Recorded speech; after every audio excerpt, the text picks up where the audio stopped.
India ICC champions trophy 2025 గెలుపులో వరుణ్ చక్రవర్తి కీలక పాత్ర పోషించారు.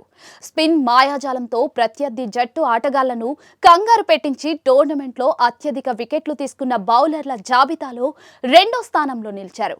వరుణ్ చక్రవర్తి ఈ మధ్యకాలంలో టీమిండియాకు అత్యంత కీలక బౌలర్గా మారుతున్న విషయం మనందరికీ తెలిసిందే. ఆడిన ప్రతి మ్యాచ్లోనూ కీలక వికెట్లు పడగొట్టిన వరుణ్ చక్రవర్తి ఇండియాకు ఛాంపియన్ ట్రోఫీ రావడంలో కీలక పాత్ర పోషించాడు అనడంలో సందేహమే లేదు. ఈ సమయంలో వరుణ్ పాత ఫోటోలు కొన్ని సోషల్ మీడియాలో తెగ సందడి చేస్తూ ఉన్నాయి. వరుణ్ చక్రవర్తి ఇండియన్ క్రికెట్ టీంలో చోటు దక్కించుకోని సమయంలో ఒక తమిళ్ మూవీలో నటించారు. స్పోర్ట్స్ బ్యాక్ డ్రాప్ లో రూపొందిన జీవా సినిమాలో వరుణ్ కనిపించారు. విష్ణు విశాల్ హీరోగా, శ్రీదివ్య హీరోయిన్ గా నటించిన జీవా సినిమాను ఆర్య ప్రొడ్యూస్ చేశారు.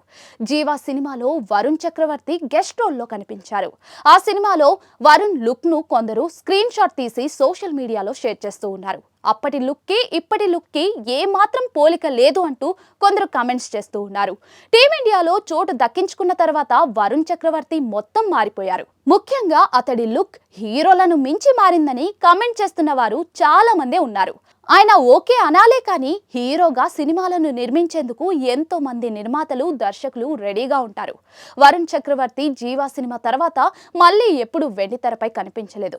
ఆ సినిమాలో ఎందుకు నటించాల్సి వచ్చింది, అందుకు సంబంధించిన విశేషాలను త్వరలోనే వరుణ్ చక్రవర్తి మీడియాకు ఇంటర్వ్యూ ఇచ్చి చెప్పే అవకాశాలైతే ఉన్నాయి. 2014లో వచ్చిన జీవా సినిమా బాక్సాఫీస్ వద్ద పర్వాలేదు అన్నట్లుగానే నిలిచింది.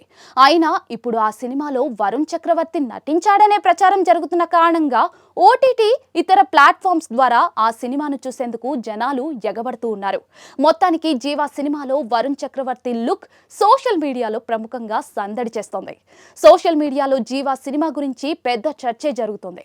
ఎక్కడ చూడొచ్చు, సినిమా కథ ఏంటి, అందులో వరుణ్ చక్రవర్తి పాత్ర ఏంటి, ఇలా అనేక రకాలుగా జనాలు సోషల్ మీడియాలో చర్చ జరుపుతూ ఉన్నారు.